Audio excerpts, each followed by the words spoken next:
Howdy there, partners. My name is Billy Bob Beaufort Higgins. I'm here to tell you how to do yourself an animation of a car driving along the road. Now, what we're also going to learn here is how to make a parallax. People ask me, hey Beaufort, Billy Bob Higgins, what is a parallax? And I say, it's like a pair of slacks. It's just missing the letter S. Well, that's some knee slapper. Anyway, what we have here is mountains in the background that move more slowly than the shrubberies that you see there in the foreground. I've got a car that's kind of floating around a little bit, moving forwards and back, and also going up and down. So let's start here with a new flash file. I'm working in CS4, so I have to beg my indulgence here as my technology is a little old. So I'm going to create my background on my first layer there, and for that we use the rectangle tool, and I have a friend who's a bit of a tool, but anyway, that's a whole other story. We want to make sure the outline is off and put ourselves gradient fill, and I'm going to put some blue at one end, leave the white at the other, and ooh, that's a pretty blue. That's like an Arkansas blue right there.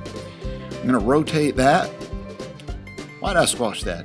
I have no idea. I'm going to rotate that, fit that into my stage, so that I got myself a real nice sky. Look at that. That's pretty already. Now we're going to go draw a new rectangle for the land and or the grass. Don't get a lot of grass like that in Arkansas, but anyway.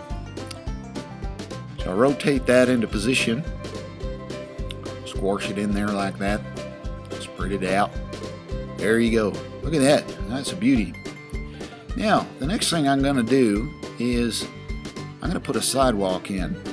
Now if you're thinking ahead of time, you can do both sides of the sidewalk all at once by putting in one larger gray rectangle right across the foreground of the stage like that. And then you take the black of the road, and to give a bit of depth, squeeze it in a bit closer to the back sidewalk and leave the foreground sidewalk a little wider. That gives you a nice depth there. Depth isn't what most of us is about down here in the south, but anyway. I'm going to put a sun up there. Might as well have the sun beating down on you. So I've taken a radial fill, white in the middle, yellow on the outside. Hold down Shift when you draw with the circle tool, the oval tool actually, Ovaltine. I love Ovaltine. Hold down Shift and you get a nice perfect circle like that. And don't forget, after you've drawn something half decent, you like it, you lock it, you save it. I don't remember where I heard that, but I think I saw it on one of these here tutorials some other time. Narrated by a completely different person, by the way. Now we got ourselves our background.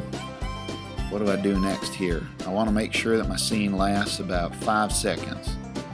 Now if I've selected 12 frames per second as my frame rate, it don't take Einstein to figure it, that's 60 frames.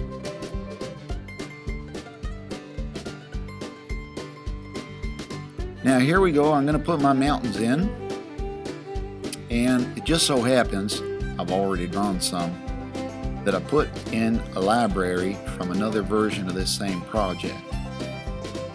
But I'll tell you, it's easier if you draw the mountains on a layer and get them to fit the stage exactly. Get your mountain range to fit the stage. So this little mountain range I made here that's in my library, you'll see when I drag it on the stage, width-wise, why'd I draw another sun? Because it's so hot down here, that's why. I'm going to drag that there along the horizon. And you'll notice, man, it's just about fits the stage.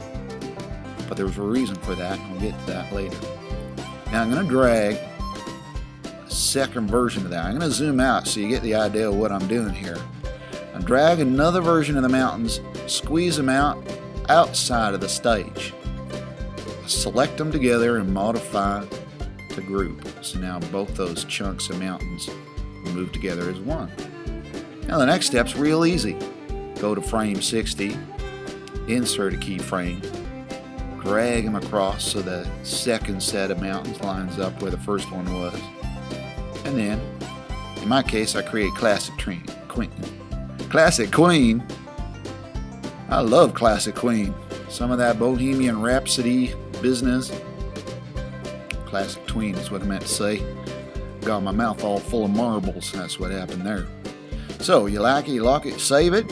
Very simple tween. Mountains moving across the stage. Now I got to do some shrubs. Maybe some tumbleweeds I should throw in there. Get a few tumbleweeds rolling around our yard every now and then. Get that wind whipping up. Speaking of whooping up, let's whoop up ourselves some shrubs. So here's the shrubs I also had already drawn in the library. And I copied and pasted a bunch of them into what I called a long set shrubs. So it's that long set that I'm going to drag onto the stage. Where'd they go? There it is. Drag that down. And now I like the shrubs, but they're a bit big.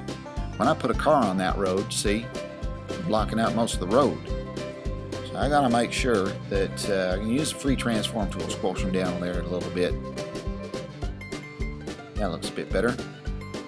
So now, I could do a couple things. I could copy and paste a bunch of those. I think I pasted at least 2 of them there.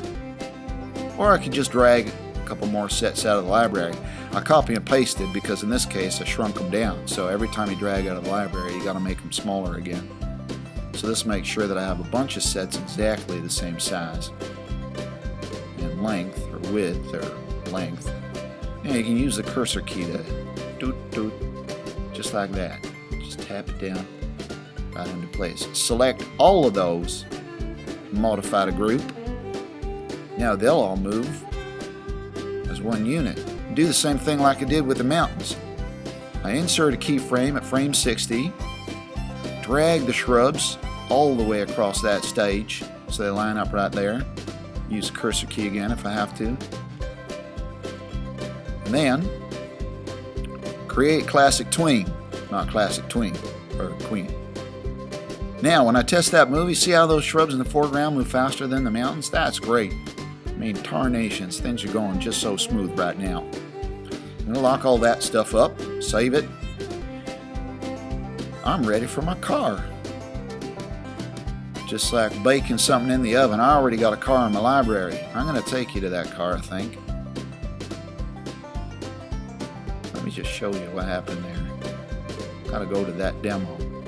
You can see, as a movie clip, I made a car. It's got a rocket on the back. So that's where that tween is there. Or it's not exactly a tween, it's just a bunch of keyframes making the rocket flame. Then I took that car and put it in another movie clip where I just make it bounce up and down a little bit. So now it's going to have 2 actions added to it. A bounce up and down and a flame. Then when I bring that into my scene, it'll combine both those actions with anything else I happen to make the car do. So I take the bouncy car, put it on my stage, shrink it down a little bit.